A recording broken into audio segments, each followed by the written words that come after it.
Okay. Next up is kind of back on my usual pathway.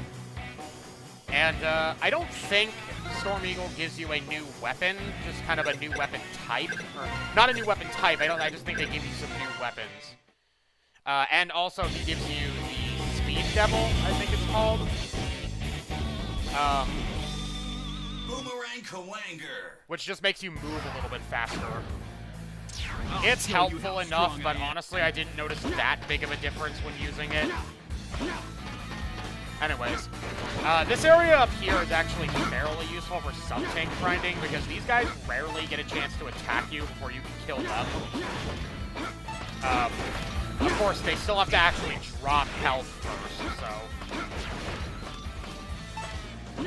But actually, I'm getting fairly lucky so far with the health drops here. I don't know, it feels like in this game, health drops are a lot less common, and there I blew it. Oh, I also did switch out the flamethrower to a different one. I forget what this one is called, though. Actually, I do still have the guide open, so I can say what this is. Dragon's Wrath, which is just, it has better range than the Wild Horse Kick, so we're going to be using that now. For a little bit before I replace it with something better once again. Actually, I think we might already have the better option unlocked. It's just that, the more enemies you defeat, the more your ammo meter increases. Or not your ammo meter, but the, you have sort of a, like a weight limit almost of what weapons you can carry. And, the more bosses you defeat, the more you can actually carry. So, I think we already have the better flamethrower, but we can't carry it and the other good weapons. So, we have to make a sacrifice and use the less than ideal flamethrower. And I mean, this one's fairly good, so it's not so bad. Okay, this section is actually a little more like X's version of it from the original game, because if you recall, in X's campaign, those weird little wheelie guys were here. But in Miles, you instead get these little flying things here in the original Mega Man X. So, that's kind of interesting. And once again, this seems like a fairly decent place for sub-tank grinding, as long as you can avoid dying. Especially since, as you can see, some of these platforms have items on them, although some of them are a little meanly placed, like that one and that one. Okay, quickly jump on this one, and then jump up here, because that's where the hard tank for the level is. Pretty cleverly hidden.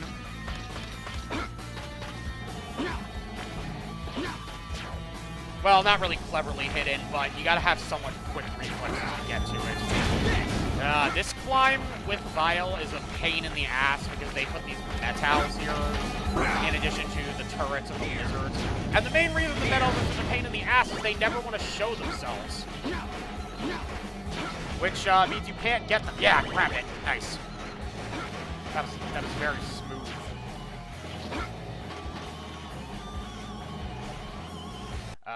Continue climbing. Blast it. Oh, damn it. Yeah, it's gone. I wish I had a better shoulder weapon, because...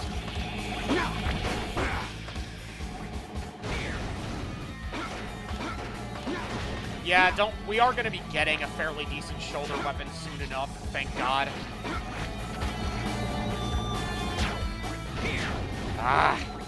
That's one thing I hate about this thing. It flies in an arc. Yeah, see? Look at that. Look at that. Completely immune to it. I'm just trying to shoot the lizard so I can just go up without having to deal with the metal, but...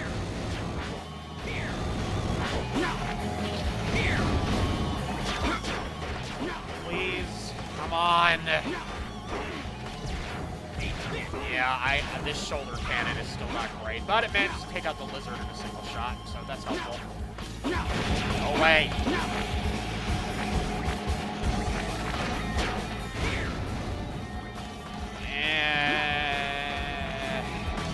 I don't know why I just made a noise like a dying old man. I apologize. Are you gonna fucking move?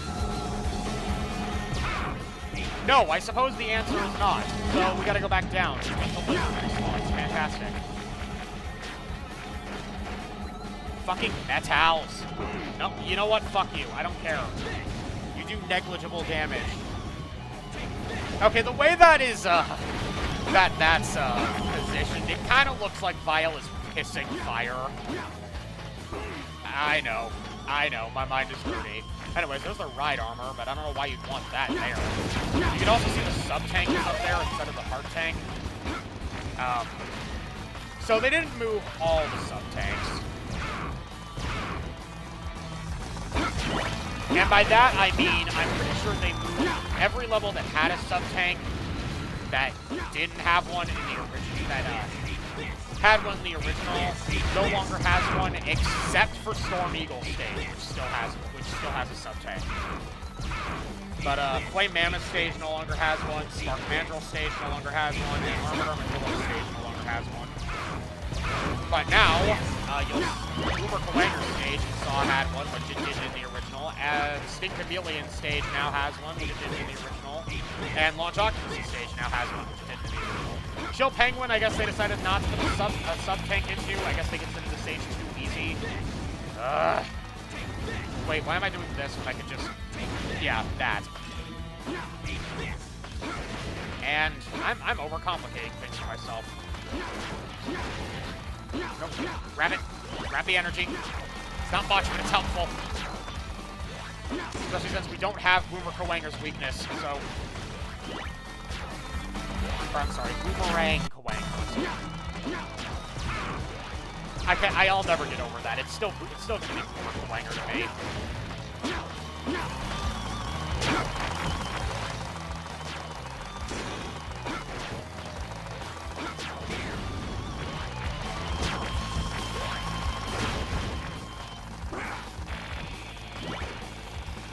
Okay, this lizard is a bit of a problem because blocking the ladder. I needed to get up. There we go. Okay, you know what? We actually are doing fairly decent on HP, so let's kill this beetle.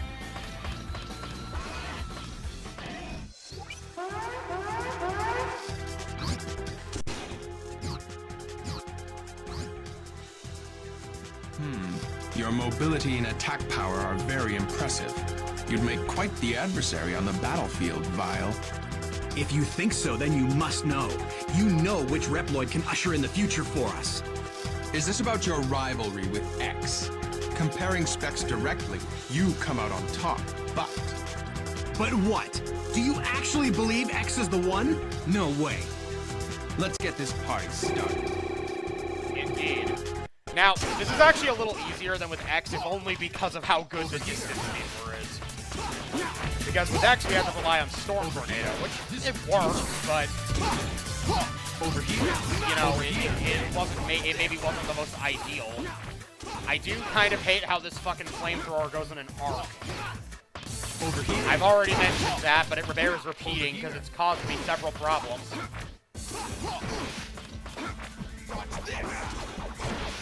Over here. Over here. Again, you think Optic Sunflower and him trained in the same place? Alright, one more hit. Good. Whoa, that was close. Oh. Got through on this by the skin of my teeth there. You know, what the hell does that expression mean anyways? Since when do teeth have skin?